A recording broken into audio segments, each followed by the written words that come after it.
Dimanche, le 24 avril 2016, a eu lieu le premier tour des élections présidentielles autrichiennes.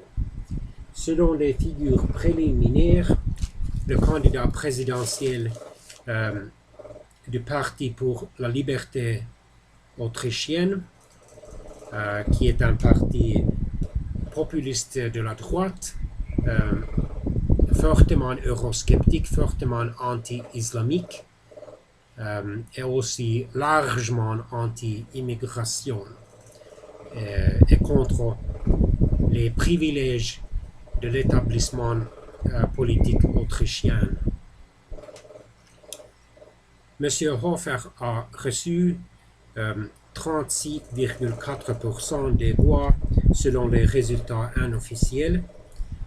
Il sera opposé au deuxième tour décisif de ces élections présidentielles qui sera organisé le 22 mai 2016 par Alexander Van der Bellen, le candidat présidentiel des Verts ou des environnementalistes, qui a reçu approximativement 20,4% des voix. Les candidats présidentiels des deux partis du gouvernement fédéral autrichien, M. Andreas Kohl, du Parti populaire, qui est un parti du centre-droit et un parti chrétien-démocrate, et M.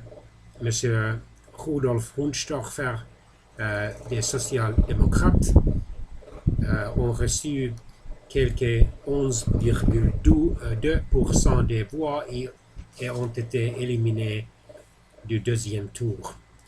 Madame Irmgard Gries, une candidate indépendante pour la présidence autrichienne, a reçu quelques 18,5% des voix, et entrepreneur et figure sociale Richard Lugner a reçu quelques 2,4% des voix populaires.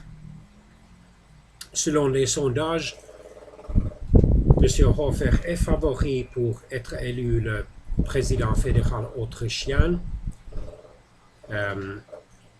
et son parti, bien qu'il ne soit pas le chef officiel du Parti pour la liberté autrichienne, est aussi favorisé pour gagner les prochaines élections législatives autrichiennes qui devront avoir lieu en octobre 2018. Selon les sondages récents, ce parti gagnerait plus de 30% des voix populaires si ces élections étaient organisées maintenant. L'établissement politique autrichien a largement exclu le Parti pour la liberté autrichienne du gouvernement. Il a seulement participé au gouvernement autrichien entre 2000 et 2007 en coalition avec le Parti populaire.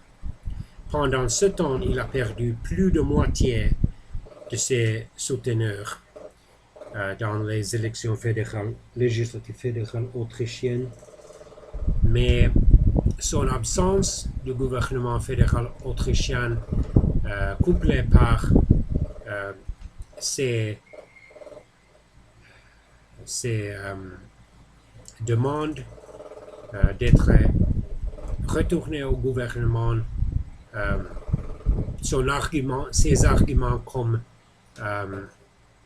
nous sommes le seul parti politique qui représente les Autrichiens ordinaires et leurs intérêts, et les deux partis du gouvernement fédéral autrichien sont élitistes et corrompus, et le présent gouvernement fédéral autrichien n'a pas fait suffisamment, n'a pas pris des mesures suffisamment efficace pour contrôler l'influx des réfugiés du Moyen-Orient, surtout de la Syrie. La crise des réfugiés en Europe, qui a commencé autour août 2015, a aussi influencé l'Autriche largement, avec plusieurs ou beaucoup de dizaines de milliers de réfugiés vivant actuellement en Autriche. Le président fédéral autrichien traditionnellement a agi comme le chef cérémoniel d'État, mais il a quelques pouvoirs de réserve importants, comme le droit de nommer et même de renvoyer le chancelier fédéral ou le premier ministre autrichien, de dissoudre le Conseil national autrichien, qui est la chambre basse et la chambre beaucoup plus puissante des deux chambres du Parlement fédéral autrichien.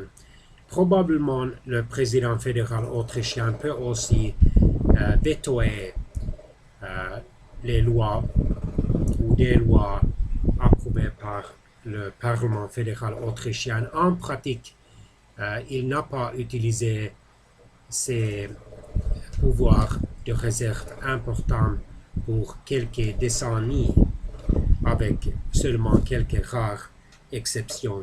Mais probablement, si M. Hofer est élu comme le nouveau président fédéral autrichien, il utilisera plus de ses pouvoirs de réserve. Et même M. Van der Bellen a promis d'être plus actif dans la politique intérieure autrichienne qu'a été le président fédéral sortant, M. Heinz Fischer.